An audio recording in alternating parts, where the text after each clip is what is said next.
ಈಗ ವಿದ್ಯಾರ್ಥಿಗಳೇ, ರಾಮನು ಸ್ವಲ್ಪ ಹಣವನ್ನು ಬ್ಯಾಂಕಿನಲ್ಲಿ ಠೇವಣಿ ಇಡುತ್ತಾನೆ. ಶೇಕಡ 10.1 ದರದಲ್ಲಿ 219 ದಿನಗಳಾದ ಮೇಲೆ ಅವನಿಗೆ 21,260 ರೂಪಾಯಿ ಪಡೆಯುತ್ತಾನೆ. ಹಾಗಾದರೆ ಅವನು ಬ್ಯಾಂಕಿನಲ್ಲಿಟ್ಟ ಠೇವಣಿ ಹಣ ಎಷ್ಟು? ಇದು ದಿನದಾಗದ ಭಾಳ ಕೇರ್ಫುಲಿಯಾಗಿ ಮಾಡಬೇಕು, ಭಾಳ ಚಂದಾಗಿ ಮಾಡಬೇಕು, ತಿಳ್ಕೋಬೇಕು ನೀವು. ನಾವು ಒಂದ್ಸಲ ತಿಳಿಸಿದ್ರಿಂದ ದಿನದಾಗಿನ ಲೆಕ್ಕ ನೀವು ಬಡ್ಡಿ ಕಂಡು ಹಿಡಿದ್ರಿ ಅಂದ್ರೆ ನೀವು ರ್ಯಾಂಕ್ ಸ್ಟೂಡೆಂಟೇ. ದಿನದಾಗಿದ್ದಾಗ ಎಷ್ಟು ಇಟ್ಟಿದ್ದ ಠೇವಣಿ? ಬ್ಯಾಂಕಿನ ಆಫೀಸರ್ ಭಾಳ ಮಂದಿ ಆಗ್ಯಾರ ನಾನು ಕೋಚಿಂಗ್ ಕ್ಲಾಸ್ನಿಂದ. ನೋಡ್ರಿ ನೀವು ಎಲ್ಲ ಬ್ಯಾಂಕಿನ ಪರೀಕ್ಷೆದವ್ರಿಗೆಲ್ಲ ಇಂಥ ಗಣಿತಗಳನ್ನು ಕಲಿಯೋದರಿಂದ ಬರೀ ನವೋದಯ ಸೈನಿಕ್ ಸ್ಕೂಲಲ್ಲ, ಬ್ಯಾಂಕಿನ ಎಕ್ಸಾಮ್ ಸಹಿತ ಇದು ಭಾರಿ ಹೆಲ್ಪ್ ಆಗ್ತದೆ. ನೀವು ಲಕ್ಷ್ಯ ಕೊಟ್ಟು ನೋಡ್ರಿ. ಇದನ್ನ ನಾವು ಹೆಂಗೆ ಹಚ್ಕೋಬೇಕನ್ನೋ ತೋರಿಸ್ತಾನ. ಇಲ್ಲಿ ಕೊಟ್ಟ ಸಂಗತಿ ದರ ಬರೋಬರಿ ಇನ್ನೊಂದು ವಿಷಮ ಭಿನ್ನ ರಾಶಿ, ಇದು ಮಿಶ್ರ ಭಿನ್ನ ರಾಶಿ 12 21 2 ಶೇಕಡ. ಆಮೇಲೆ ಅವಧಿ ಯಾವಾಗಲಾದರೂ ನಿಮಗೊಂದು ಮಾತು ಹೇಳ್ತಾನು, ಅವಧಿ ಬರೋಬರಿ 219 ದಿನ ಬರೋಬ್ಬರಿ ವರ್ಷದಾಗ ಮಾಡ್ಕೋಬೇಕಾಗ್ಯದ.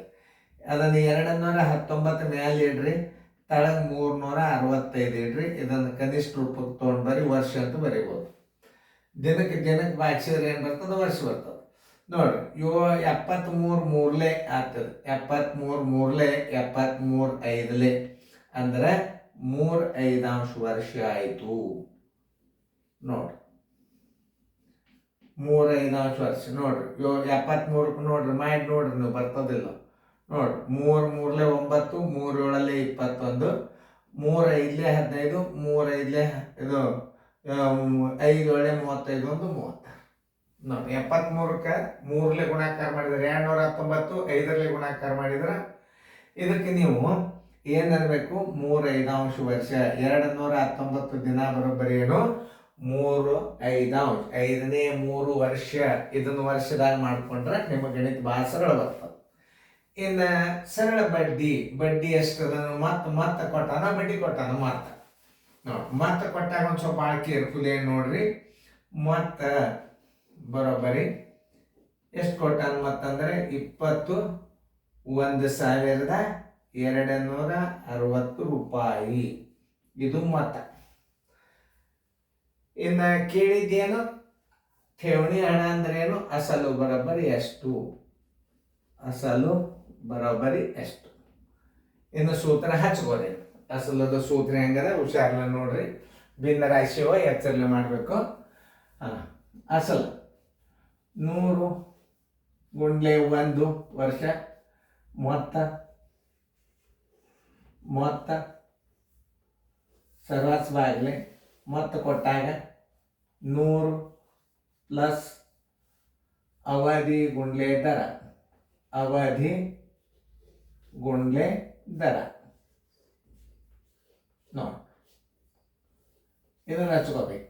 ಬರೋಬರಿ 100 ಗುಂಡ್ಲೆ 1 ಗುಂಡ್ಲೆ ಮತ್ತೆ ಎಷ್ಟದ?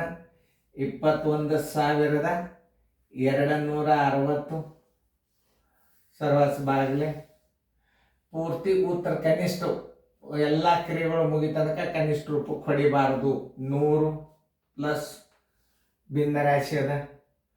ಅವಧಿ ಎಷ್ಟದ? 3/5 ಅದ. ಆಮೇಲೆ ಗುಂಡ್ಲೆ ದರ ಎಷ್ಟದ? ದರ 21/2 ಅದ. ಓಕೆ, 21/2 ದರ ಅದ. ಈಗ ನೀವೇನು ಮಾಡ್ಕೋಬೇಕು? ಇದನ್ನು ಕನಿಷ್ಠ ಕ್ರಿಯೆ, ಈ ಕ್ರಿಯೆಯನ್ನು ಮೊದಲು ನೀವು ತರಬೇಕು, ಆಮೇಲೆ ಇದರ ಕೂಡಿಸ್ಕೋಬೇಕು. ಅಂದರೆ ಏನಾಗ್ತದ? ಸರಳ ಆಗಿಬಿಡುತ್ತದ. ತಿಳಿತಲ್ಲ? ಈಗ ಭಾಗ ಅಂತೂ ಹೋಗೋದಿಲ್ಲ. ಬರೋಬ್ಬರಿ 21 ಮೂರ್ಲೆ 63, 5 2ಲೆ 10, 10 6ಲೆ 60 ಅಂದ್ರೆ 6.3 ಆಗ್ತದೆ. ನೋಡ್ರಿ, ಸರಿಯಾಗಿ ತಿಳ್ಕೊಬೇಕಿದನ್ನು. 21 ಮೂರ್ಲೆ 63, 5 2ಲೆ 10 ಇಟ್ರಿ. ಇದು ಮಿಶ್ರ ಭಿನ್ನ ರಾಶಿ ಮಾಡಿದ್ರೆ ಏನಾಯ್ತು? 6.3 ಮಾತು ಹಚ್ಕೋರಿ. ಇದು ಭಾಳ ಇಂಪಾರ್ಟೆಂಟ್ ಗಣಿತದ. ನೋಡ್ರಿ, 100 ಗುಂಡ್ಲೆ 1 ಗುಂಡ್ಲೆ 21,260 ಸರ್ವಾಸ್ ಬಾಗಲೆ 100 ಪ್ಲಸ್ 6.3 6.3 ಇದನ್ನ ಏನು ಮಾಡ್ಕೋಬೇಕು, ಈ ಕ್ರಿಯೆಯನ್ನು ಕರೆಕ್ಟಾಗಿ ಮಾಡ್ಕೋಬೇಕು. ಈಗ ನೀವು ಅದು ಹೆಂಗ್ರಿ ಸರ್ ಅಂದ್ರೆ ನೋಡಿ, 100 ಇದನ್ನ ಪೂರ್ಣ ಸಂಖ್ಯೆ ಕೂಡಿಸ್ರಿ. 106.3 ಆಯ್ತು ನೋಡ್ರಿ. ಇದು ಹೆಂಗೆ ನಾ ಮಾಡ್ತದೆ ನಾನು, ಇದು ಭಾಳ ಇಂಪಾರ್ಟೆಂಟ್. ಇದು ಕಚ್ಚಾ. ಈಗಂತೂ ಇದೆಲ್ಲ ಓಕೆ ಅದ. ಇದನ್ನ ಇದ್ರಾಗ ಕೂಡಿಸ್ಬಿಡ್ರಿ. 106 ಆಯ್ತು, 106.3 ಆಯ್ತು. ಆಮೇಲೆ ಈಗ ಏನಾಯ್ತು, ಇದನ್ನ ಮಿಶ್ರ ಭಿನ್ನ ರಾಶಿ ಇದ್ದದ್ದು ವಿಷಮ ಭಿನ್ನ ರಾಶಿ ಮಾಡ್ಕೊರಿ. ಅಂದ್ರೆ 106 ಇದು 0, ಆಮೇಲೆ ಈ 3 ಕೂಡಿಸ್ರಿ. 63 ಡಿವೈಡೆಡ್ ಬೈ 10 ಆಯ್ತು ನೋಡಿ. ಇದ್ರ ಉತ್ತರ ಇಲ್ಲಿ ಬಂತು. ಈಗ ಬರ್ತದ ನಾವು 100 ಗುಂಡ್ಲೆ 1 ಗುಂಡ್ಲೆ 21,260 ಸರ್ವಾಸ್ ಬಾಗಲೆ. ಇದನ್ನ ಕ್ರಿಯೆಯನ್ನ ಉಲ್ಟಾ ಮಾಡ್ಬೇಕು. ಗುಣಕ ವಿಲೋಮ ಅಂದ್ರೆ ಏನು, ಇದನ್ನು ನೀವು ಇಲ್ಲಿ ಹಚ್ಕೊಂಡಂಗೆ ಆತು. ಈಗ ಅದನ್ನ ಅರ್ಥ ಮಾಡ್ಕೋಬೇಕು. ಹೆಂಗೆ ನೀವು ಮಾಡ್ಕೋಬೇಕಂತಂದ್ರೆ ಈ ಗಣಿತ ಭಾಳ ಹುಷಾರಲ್ಲೇ ಮಾಡ್ಕೊ. ಇದನ್ನ ಇಲ್ಲೇ ತಂದು ನೀವು ಉಲ್ಟಾ ಮಾಡಿಬಿಡ್ರಿ. ಇದನ್ನ ಮತ್ತೊಮ್ಮೆ ಹೊಳ್ಳಿ ಹೆಚ್ಚು ಮತ್ತೆ ಬಿಡಿಸೋದು. ಇದನ್ನೇ ಮೇಲೆ 10 ಮಾಡಿಬಿಡ್ರಿ. ಇದನ್ನ ತಾಳಗೆ ಇಲ್ಲಿ 1,063 ತಾಳಗೆ ಇಟ್ಬಿಡ್ರಿ. ಮುಗಿತು. ನಾವು ಇನ್ನೊಂದ್ಸಲ ನಿಮಗೆ ತಿಳಿಸಿ ಹೇಳ್ತಾನೆ ಇದನ್ನು. ಈಗ 100 ಗುಂಡ್ಲಿ ಈ ಕ್ರಿಯೆ ಮೊದಲು ಮಾಡಬೇಕು. ಈ ಕ್ರಿಯೆಯನ್ನು ಮೊದಲು ಮಾಡ್ಬೇಕು. ಇಂಥ ಗಣಿತಗಳು ಭಾಳ ಹುಷಾರಲ್ಲೇ ಕಲಿಬೇಕು ನೀವು. ಈ ಗುಣಾಕಾರ ಮಾಡಿದ 23 63 ಆಯ್ತು. 5 2 10 ಆಯ್ತು. ಇದು ಮಿಶ್ರ ಭಿನ್ನ ರಾಶಿ 6.13 100 ಗುಂಡ್ಲೆ 1 21,260 ಅದ. 100 ಒಳಗೆ ಇದನ್ನು ವಿಷಮ ಭಿನ್ನ ರಾಶಿ ಇದ್ದದನ್ನು ಇದ್ರಾಗ ಏನು ಮಾಡಿದ್ರಿ ನೀವು ಕೂಡ್ಸ್ಕೊಂಡ್ರಿ. 100 106.3 ಆಯ್ತು. ಅದನ್ನು ವಿಷಮ ಭಿನ್ನ ರಾಶಿ ಮಾಡಿದ್ರಿ. ತಡೆಗೆ ಏನು ಮಾಡಬೇಕು, ಇವು 100 ಗುಂಡ್ಲೆ 1 ಮತ್ತು ಇದು ಏನಾಗ್ತದೆ, ಗುಣಕ ವಿಲೋಮ ಆಗ್ತದೆ. ಯಾಕಂದ್ರೆ ಭಿನ್ನ ರಾಶಿ ತಳಗೆ ಬಂದವು. ಇಲ್ಲಿ ನೋಡ್ರಿ ಸೂತ್ರ ನೋಡಿ, ಭಿನ್ನ ರಾಶಿ ಬಂತು ಅಂದ್ರೆ ಅದೇನಾಗ್ತದೆ, ತಳಗಿನ ಸ್ಥಾನದಲ್ಲಿ ಭಿನ್ನ ರಾಶಿ ಬಂದರೆ ಅವಾಗ ಏನಾಗ್ತದೆ, ಅದು ಗುಣಕ ವಿಲೋಮ ಆಗ್ತದೆ. ಏನಾಗ್ತದೆ, ಗುಣಕ ವಿಲೋಮ ಆಗ್ತದೆ. 1,063 ಡಿವೈಡೆಡ್ ಬೈ 10. ಯಾಕಂದ್ರೆ ಇದು ವಿಷಮ ಭಿನ್ನ ರಾಶಿ ಇದ್ದು, ವಿಷಮ ಭಿನ್ನ ರಾಶಿ ಈಗ ಮಿಶ್ರ ಭಿನ್ನ ರಾಶಿ ಅದ. ಈಗ ವಿಷಮ ಭಿನ್ನ ರಾಶಿ ಮಾಡ್ಕೋಬೇಕು. ಅಂದರೆ ಏನು, 1063 ಡಿವೈಡೆಡ್ ಬೈ 10. ಅದನ್ನು ಇಲ್ಲಿ ಇಡ್ಲಿಕ್ಕೆ ಬರೋದಿಲ್ಲ, ಗುಣಕ ವಿಲೋಮ ಮಾಡಿ ಇಡಬೇಕು. ಯಾಕಂದ್ರೆ ಇಲ್ಲಿ ಭಿನ್ನ ರಾಶಿ ಬಂತಂದ್ರೆ ಇದು ಅವಧಿ ಅದ. ಅವಧಿ ಮತ್ತು ದರ ಕೂಡ್ಸೋಣ 100 ಕೂಡಿಸಿದಿಂದ ಇಷ್ಟು ಬಂದದ. ಇದನ್ನು ಗುಣಕ ವಿಲೋಮ ಮಾಡಿದಾಗ ಮೇಲೆ 10 ತಳಗೆ 1,063. ಈಗ ನೀವು ಕನಿಷ್ಠ ರೂಪಕ್ಕೆ ತರ್ಬೋದು ನೋಡಿ.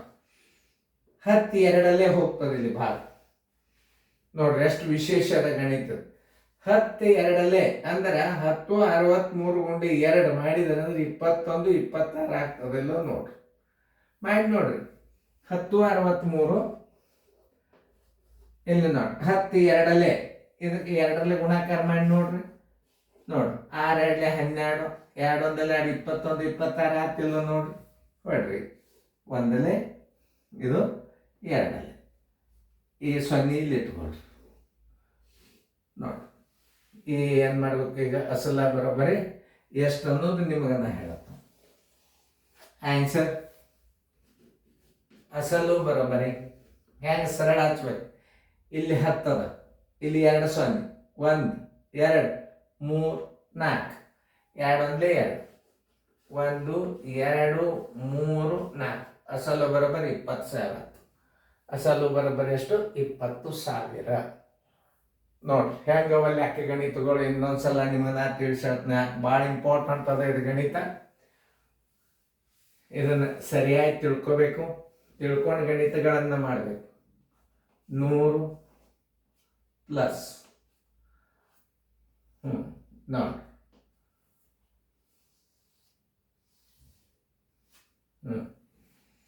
ಎಲ್ಲ ತಿಳಿಸಿ ಹೇಳಿ ನೋಡಿ. ಎಲ್ಲಿ ಗುಣಕ ವಿಲೋಮ ಆಗ್ತದ ಅನ್ನೋದು ಹೇಳ್ತಾನೆ. ಯಾಕಂದ್ರೆ 100 ಗುಂಡ್ಲೆ 1 ಗುಂಡ್ಲೆ ಮತ್ತೆ 100 ಪ್ಲಸ್ ಅವಧಿ ಗುಂಡ್ಲೆ ದರ. ಅವಧಿ ಏನಾಗಿ ಬಿಟ್ಟದ, ದರ ಕೂಡಿಸಿದ್ರೆ ಭಿನ್ನ ರಾಶಿ ಒಳಗೆ ಬರ್ತದೆ. ಭಿನ್ನ ರಾಶಿ ಬಂದಾಗ ಗುಣಕ ವಿಲೋಮ ಆಗ್ತದ. ಇದನ್ನು ಕ್ರಿಯೆ ಮೊದಲು ಮಾಡ್ಕೊರಿ ನೀವು. ಆಮೇಲೆ ಏನಾಗ್ತೀಗ 23 63 5 2 10 ಅಥವಾ 6.3 ಬಂತು. ಇದನ್ನು ಹಿಂಗೆ ಇಡ್ಲಿಕ್ಕೆ ಬರೋದಿಲ್ಲ. ಯಾಕಂದ್ರೆ ಇಲ್ಲಿ ಪೂರ್ಣ ಸಂಖ್ಯೆ ಅದ. ನೀವು ಇದನ್ನು ಮಿಶ್ರ ಭಿನ್ನರಾಶಿ ಮಾಡ್ಕೋಬೇಕು. 6 ಪುಣ 3 10 ಅಂದ್ರೆ ನೀವು ತೆಳಗೆ ಮತ್ತೆ ಇಟ್ಕೋರಿ. ಅಂದರೆ ಮತ್ತೆ 100 × 1 21 60 100 ಪ್ಲಸ್ 6 ಪುಣ 3 10 ಅಂದ್ರೆ 100 6 ಕೂಡಿಸ್ರಿ. 106 ಪೂರ್ಣಾಂಕ 3 10 ಆಯ್ತು. ಅದನ್ನ ಹೊರಗೆ ಇಟ್ಕೋರಿ.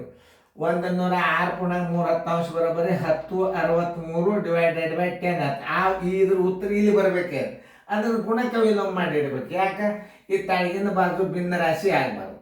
ಆಯಿತು ಅಂದ್ರೆ ಗುಣಕ್ಕೆ ಆಗಬಾರ್ದಲ್ಲ, ಆಗಲಿ. ಆಯಿತು ಅಂದ್ರೆ ನೀವು ಏನು ಮಾಡಬೇಕು, ಗುಣಕ್ಕೆ ವಿಲೋಮ ವೃತ್ಕರ್ಮ ರೂಪ.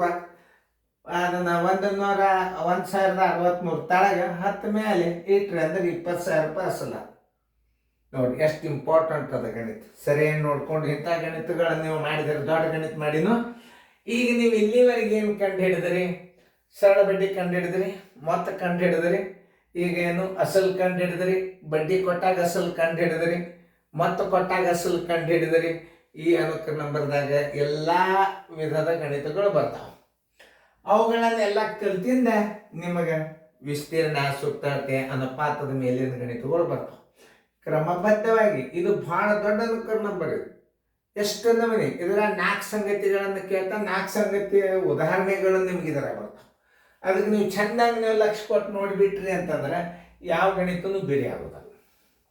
ಮೊದಲು ಹೆಂಗೆ ಕಲಿಸ್ತಾರೆ, ದಿನದಾಗ ನಿಮ್ಮ ಗಣಿತಗಳು ಬೀಳಂಗಿಲ್ಲ ಅಲ್ಲ, ಬೀಳುತ್ತಿರ್ತಾವೆ. ನೀವು ಕಲೀರಿ, ಒಟ್ಟು ಸಂಗ್ರಹ ಇರ್ಬೇಕು ಅಭ್ಯಾಸ. ನೀವು ಇಂಥ ಗಣಿತನ ಕಲ್ತ್ರಿ ಅಂದ್ರೆ ನಿಮ್ಮ ಕೈ ಹಿಡಿಯೋರು ಯಾರು, ನಿಮ್ಮ ಸರ್ಗಳೆಲ್ಲ ಎಷ್ಟು ಖುಷಿ ಆಗ್ತಾರೆ ಅನ್ಸೋದು. ನೋಡ್ರಿ ನೀವು ಚೆಂದಂಗೆ ನೋಡ್ಕೊರಿ, ಗಣಿತಗಳನ್ನು ಚೆಂದಂಗೆ ಬಿಡಿಸೋರಿ.